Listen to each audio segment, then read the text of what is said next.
खबरों के पीछे की असल खबर जानना चाहते हैं तो देखते रहिए point blank by Pushpendra. Pushpendra ji जाने माने पत्रकार हैं। सर आपका बहुत बहुत स्वागत है मेरे चैनल पे। नमस्कार। नमस्कार मनिंदर जी, आपके दर्शकों को भी मेरा नमस्कार। सर आपने आज सुना ये क्या मतलब नीतीश के कुनबे में हो गया है सब गड़बड़। नीतीश के समझिए कि आज एक बड़ा झटका लग गया उन्हें।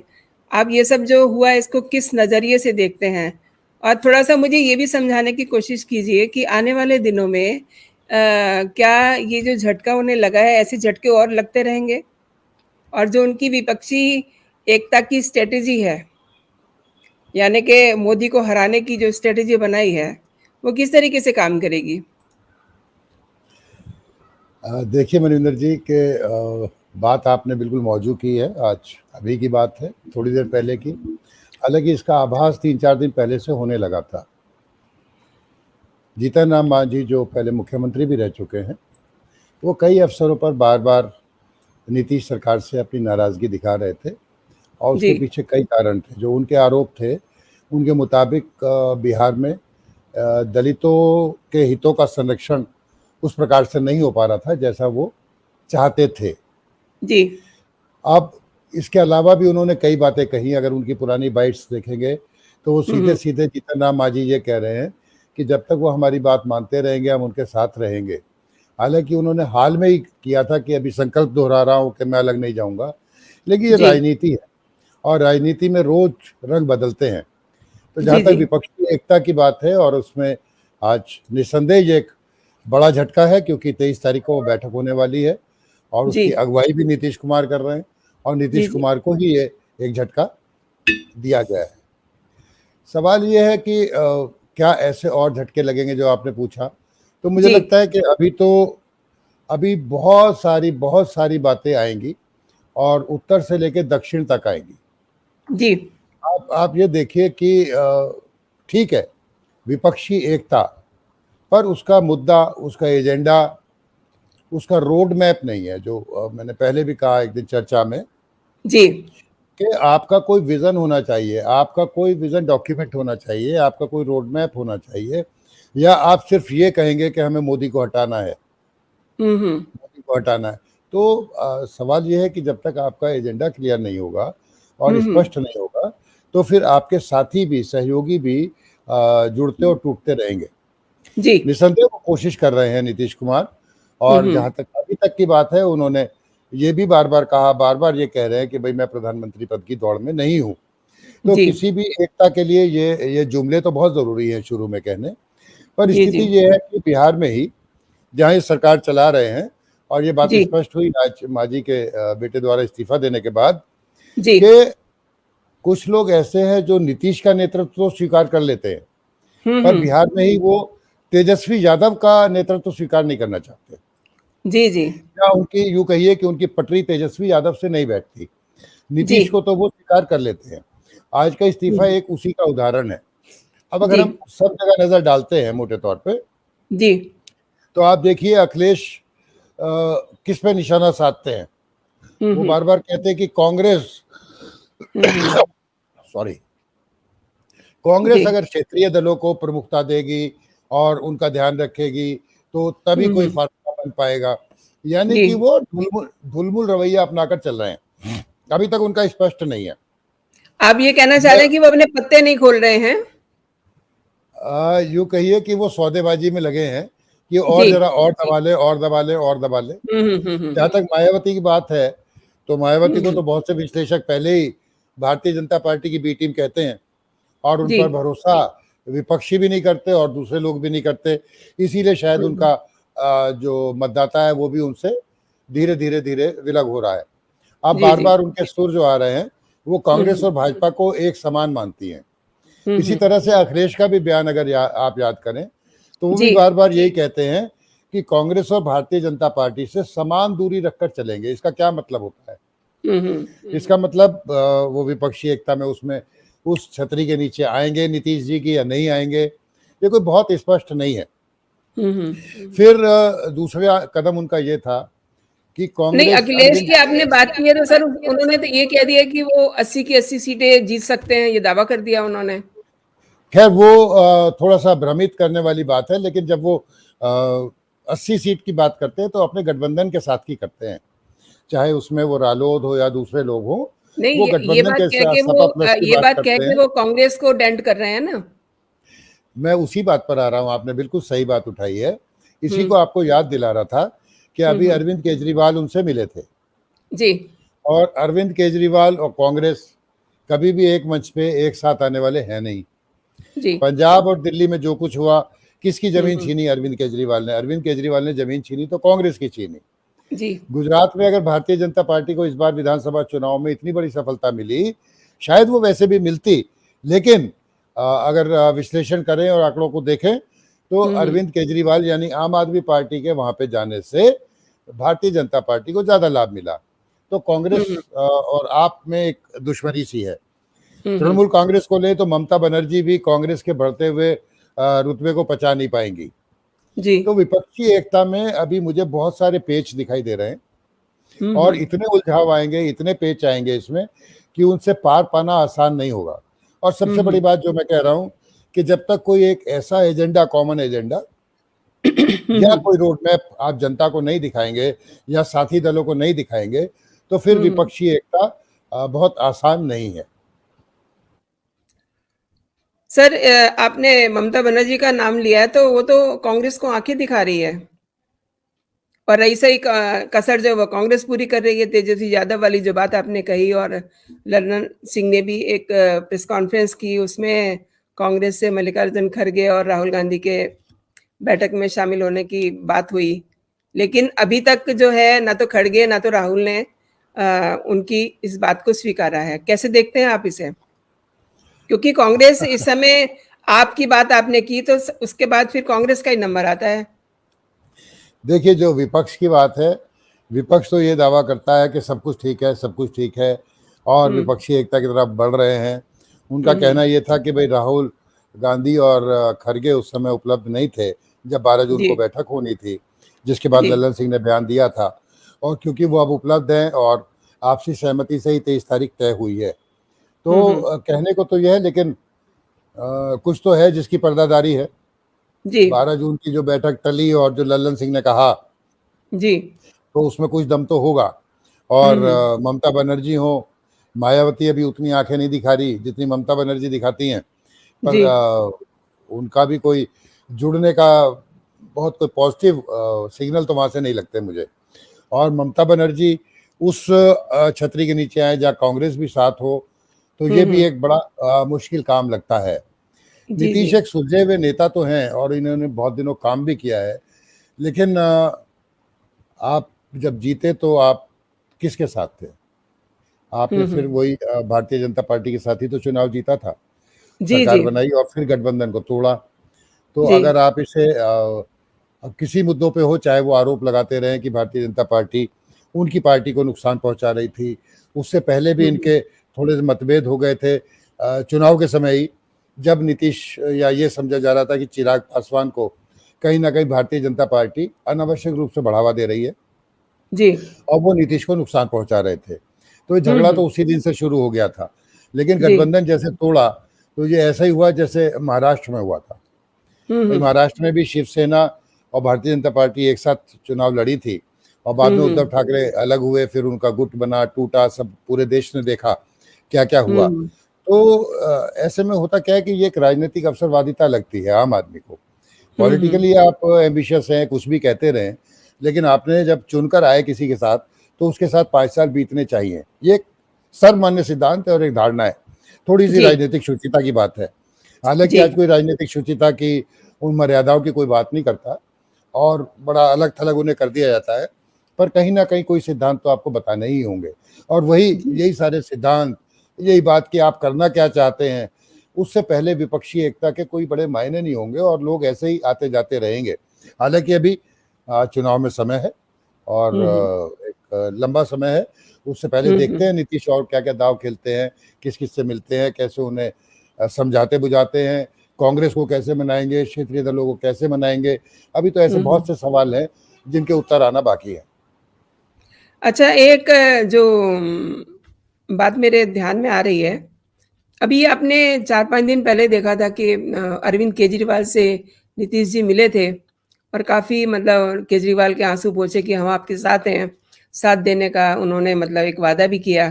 और अब जो हालत केजरीवाल की है, वो चाहते भी हैं कि उन्हें कोई साथ मिले, चूँकि अध्यादेश की बात है। तो उसको लेके आपको लगता है कि मतलब आप पार्टी साथ में उनको साथ देगी? क्योंकि मतलब हालाँकि संदीप पांडे ने भी एक बयान दिया है जो ये बता रहा है कि अभी आम आदमी पार्टी भी हैंकी-पैंकी कर रही है, लेकिन केजरीवाल को ज़रूरत है। तो क्या कहते हैं आप? देखिए ज़रूरत तो दोनों को एक दूसरे की है, हुँ, और जो नीतीश ने उनका समर्थन का वायदा किया था, जी, वो उसी अध्यादेश पे किया था जिस पे आपकी और हमारी परसों चर्चा हुई थी। जी। और उसी को लेके हमने कहा था कि अरविंद केजरीवाल आजकल हर एक जगह जा रहे हैं और उन हुँ, दलों से हुँ। भी कोशिश कर रहे हैं मिलने की। कांग्रेस ने उन्हें लिफ्ट नहीं दी, लेकिन बाकी सब जगह वो जाके यही कोशिश करते रहे हैं। जी। अब सवाल ये है कि अगर आम आदमी पार्टी आती है इस गठबंधन हुँ, में, हुँ। तो दूसरा सवाल उठता है, क्या फिर कांग्रेस आएगी? बात तो क्या यहीं कांग्रेस पे और अटक ये गई है ना, बात क्या तो फिर यहीं पे अटक कांग्रेस गई और ये आखिर। क्या साथ-साथ लड़ेंगे? तो ये सारे सवाल हैं जिनका जवाब बहुत आसान नहीं है, हुँ, और हुँ। कोई ऐसा फ़ॉर्मूला भी नहीं है जो जी। रातों-रात तैयार हो जाए और हुँ, सबको हुँ। एक अम्ब्रेला के नीचे या एक छतरी के नीचे लेकर आ जाएँ। तो हुँ, नीतीश के हुँ। लिए भी मुश्किलें बहुत हैं, और नीतीश को अगर सुशासन बाबू का दर्जा है, तो वहाँ पे जो कानून व्यवस्था की बातें हैं, वो भी उनके दावों को फ़ेल करते हैं। उनकी अगर हुँ, वैसे हुँ। अच्छी छवि रही तो भारतीय जनता पार्टी के साथ आना, फिर जाना, फिर छोड़ना, तो कहीं न कहीं उससे विश्वास तो कम होता है ना। वो जी, इस जी। विश्वास को गए तो वो उड़ीसा भी थे, पर वहाँ जी। से भी उन्हें कोई समर्थन तो मिला नहीं, वो चुप जी, ही जी। रहे। ऐसे ही मायावती कहती है कि भई कांग्रेस और भाजपा से समान दूरी रखनी है। अखिलेश भी लगभग ऐसी बातें कहते हैं। हुँ, हुँ। और तृणमूल कांग्रेस के लिए भई कांग्रेस भी साथ आएगी और कम्युनिस्ट भी साथ होंगे, तो वो कैसे आएँ? और सबसे बड़ी बात ये है कि अगर कांग्रेस मजबूत होती है या कांग्रेस हुँ, को ज़्यादा सीटें मिलती हैं, तो हुँ। नुकसान भी मायावती का, अखिलेश का, ममता का सबसे ज़्यादा नुकसान है। तो ये जी। सारी बातें हैं, अब इनसे कैसे पार पाएँगे नीतीश बाबू, और वो भी तेजस्वी के साथ हैं। अब हुँ, हुँ। तेजस्वी पे बार-बार आरोप लगते हैं।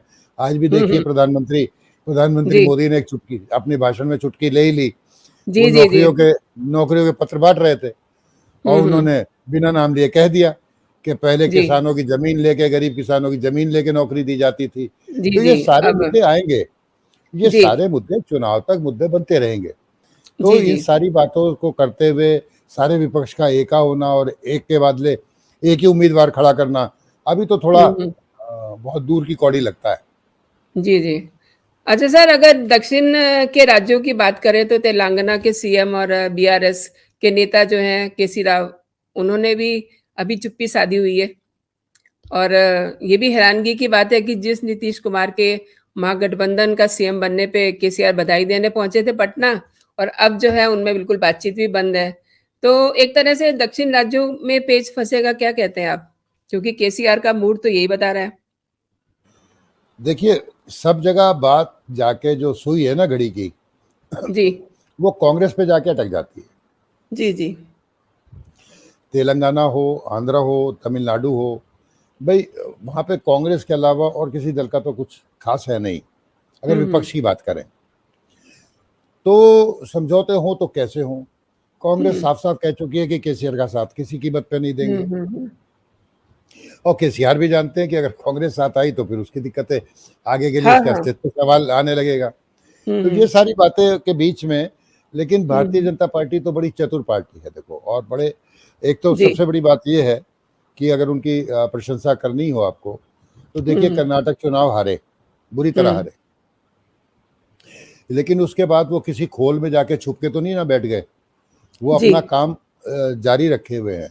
जी, अगर जी। उन्हें लगा कि भई दक्षिण में एक दरवाज़ा कर्नाटक का बंद हुआ, हुँ, हुँ। तो तुरंत उन्होंने दूसरे दरवाजे पे दस्तक देनी शुरू कर दी, और हुँ, अमित हुँ। शाह तमिलनाडु पहुँच गए। जी। और तमिलनाडु में उन्होंने बड़े आक्रामक रूप से जी, जी। 2G, 3G और 4G की बात की, है ना भई? 2G मॉडर्न फैमिली के लिए कहा, 3G उन्होंने स्टालिन की थर्ड जनरेशन के लिए कहा, और 4G जो है राहुल गांधी 4th जनरेशन के लिए कहा, तो जी, बातों बातों में उन्होंने इशारा करप्शन का भी कर दिया और जी, जी। परिवारवाद की बात भी कर दी। और वहां पे डीएमके उनकी पुरानी सहयोगी है, हालांकि कई तरह के सवाल उठ रहे हैं हुँ, क्योंकि जो हुँ। डीएमके वहां पे बीजेपी के अध्यक्ष हैं, उन्होंने कुछ ऐसा कह दिया जिससे डीएमके के कुछ लोग नाराज हैं, पर देर सवेर वो उन्हें मना लेंगे। तो हुँ, अगर हुँ। वो हताशा में नहीं जाती और पूरे टाइम चुनाव के लिए लगी रहती है, चौबीसों घंटे, है ना, जी। 24/7 वो इलेक्शन हुँ, मशीन की तरह से काम करते हैं, तो हुँ, वो हुँ। विपक्षी एकता में जो भी होगा, जो भी कुछ होगा, अगर इतना सा मतभेद होगा तो उसे इतना दिखाने में उन्हें भी क्या है, उनका हक है, हुँ, हुँ। वो भी ऐसे ही करेंगे। तो मुझे हुँ, लगता है कि नीतीश जी की कोशिशें जारी रहेंगी, पर हुँ, इसमें अभी बहुत सारी बाधाएं हैं हुँ, और ये बाधाएं तब तक दूर नहीं होंगी जब तक कोई एक एक एजेंडा ना आए। ये नहीं कि सिर्फ मोदी हटाओ, नहीं, आपको कोई रोड हुँ। मैप, कोई विजन डॉक्यूमेंट देना पड़ेगा। ये मुझे लगता है सारी बातों का सार। आपको क्या लग रहा है शरद पवार का तो साथ मिल ही जाएगा उनको? हालाँकि मतलब अजीत पे कुछ डाउट कर सकते हैं क्योंकि 3-4 दिन पहले जो घटनाक्रम हुआ है, उसको देखते हुए क्योंकि उनको बिल्कुल एकदम ठंडे बस्ते में डाल दिया गया है, बर्फ़ में लगा दिया गया है। तो शरद पवार का साथ मिल सकता है आपको? देखो, बर्फ में लगाने वाली बात का तो खैर अजीत पवार ने खंडन ये कह के किया कि भाई हुँ, मैं अभी तक विपक्ष का नेता हूँ, हुँ, और वही विरासत वाली बातें हैं। सुप्रिया सुले और प्रफुल्ल पटेल उनको अपनी विरासत सौंपते हुए लग रहे हैं शरद पवार। पर जहाँ तक हुँ। विपक्षी एकता की बात है, उसमें क्योंकि महाराष्ट्र के भी चुनाव उससे पहले हैं 2024 से, जी, जी। तो मुझे लगता है कि वहाँ पर हुँ, जो सूचनाएं मिल रही हैं, सब मिल रही हैं। ये दो फाड़ जरूर हुई शिवसेना, पर हुँ, उद्धव ठाकरे का अभी भी जो ग्राफ है वो उतना नहीं गिरा, हुँ, और हुँ, शिंदे और फडणवीस दोनों में आपस में कुछ मतभेद हैं। हो सकता है कि भारतीय जनता पार्टी के आला कमान उन्हें समझा ले चुनाव से पहले और एक साथ कर ले, पर शरद हुँ, पवार इन सारी बातों को देखते हुए मुझे लगता है कि अभी विपक्ष की तरफ ही रहेंगे और हुँ, हुँ। उसमें आ जाएंगे उस खेल में, ऐसा लग सकता है, इसे कह सकते हैं। सर, आपको नहीं लग रहा कि आखिर में कांग्रेस की बात करते हैं कि कांग्रेस को सब लोग कह रहे हैं कि आप त्याग दो। तो अब हालाँकि जो 12 तारीख को होने वाली बैठक थी, आज के दिन आई मीन कल जो होनी थी, उसमें मना कर दिया था राहुल ने भी और खरगे ने भी। तो लेकिन बाद में फिर वो तैयार भी हो गए हैं। लेकिन अब चूँकि एक और रायता फैला दिया है अखिलेश यादव ने कि 80 सीटों पे वो लड़ेंगे, जीतेंगे, तो अब चूँकि रास्ता दिल्ली का जो है वो यूपी से होकर के जाता है, तो कांग्रेस का भी थोड़ा-सा आप बताइए, क्या रुख है? क्योंकि इस समय आपके बाद अगर देखें तो फिर नज़रें कांग्रेस पे ही टिकती हैं। देखिए, कांग्रेस को भारत लपकना भी चाहते हैं ना? देखिए, इसमें थोड़ी सी और हमें थोड़ा सा पीछे जाना पड़ेगा। जी, जी। भारत जोड़ो यात्रा, हुँ, लंदन यात्रा, हुँ, अमेरिका की यात्रा, हुँ, इतना ग्राफ ऊपर जाता है, सब कुछ अच्छा होता है, अचानक फिर कोई ऐसी बात कर दी जाती है, ऐसा कह दिया जाता है कि वो ग्राफ जो है नीचे आ जाए, या गिर एक जाता है। दूसरों को मतलब विवादित बात ऐसी कह दी जाती है, कहीं ना कहीं जी। संदेह होने लगता है और राहुल पे उंगलियां उठने हुँ, लगती हैं। हुँ। हुँ, हुँ। दूसरा, जो कड़वी हकीकत है कांग्रेस के लिए, जी, वो ये है कि यूपी में उसका अभी तक तो कुछ है नहीं। जी। अब आप कयास लगाते हैं या जी, अनुमान जी। लगाते हैं, बल्कि इसे इसके लिए जो प्रॉपर वर्ड है वो है विशफुल थिंकिंग। जी। और वो विशफुल थिंकिंग ये है कि जो निकाय चुनाव हुए उसमें जो शहरों में रहने वाले मुस्लिम थे, उनमें जी। बिखराव देखा गया। हुँ, हुँ। वो अखिलेश के साथ एकजुट दिखाई नहीं दिए, सपा के साथ। जी। और बहुत सी जगह पे तो उन्होंने एआईएमएम के कैंडिडेट्स को, ओवैसी के उम्मीदवारों को बहुत समर्थन दिया। हुँ, हुँ। अब इसको कैसे देखा जाए कि मुस्लिम हुँ, हुँ। असमंजस में है, वो सपा पे नहीं जा रहा तो क्या कांग्रेस पे चला जाएगा नेशनल, क्योंकि पार्लियामेंट्री चुनाव होंगे। ये सारी जी। बातें लेके उम्मीद कांग्रेस की बढ़ गई। हुँ, कर्नाटक हुँ। चुनाव वो जीत गए। एक हुँ। मुस्लिम ये भी कहते हैं कि भारतीय जनता पार्टी के खिलाफ अगर खुल के कोई बोलता है तो राहुल गांधी बोलते हैं। हुँ, इन हुँ। सारी बातों ने अखिलेश को डरा भी दिया है। जी। इन सारी बातों ने अखिलेश को डरा भी दिया है। तो वो ये डर रहे हैं कि अगर कांग्रेस को ज़्यादा जरा सा भी भाव दिया गया तो ऐसा ना हो कि जो उसका कोर वोटर है, मुस्लिम वोट हम्म अगर खिसक जाता है और एक बार अगर उसने रास्ता कांग्रेस का देख लिया तो फिर यूपी में कांग्रेस की जमीन बड़ी मजबूत हो जाएगी। हम्म ये डर भी उन्हें खाया जा रहा है और उधर कांग्रेस को भी ये पता है कि अगर वो बिल्कुल वैसे ही 2 या 4 सीटों पे मान जाती है तो फिर उसका अंकगणित तो फेल हो जाता है। जी इतने ऐसे बड़े राज्य में अगर वो 2 या 4 पे ही लड़ेगी तो इसीलिए मैंने बार बार कहा कि अभी बहुत सारी चुनौतियां हैं विपक्ष के सामने, नीतीश के सामने, कि सबको एक साथ कैसे बिठाएंगे, कैसे उनको जी मनाएंगे। जी लेकिन जी ये भी हो सकता है कि ये सौदेबाजी के तरीके हैं और चुनाव आने से पहले कुछ सौदेबाजी सीटों की होने लग जाए।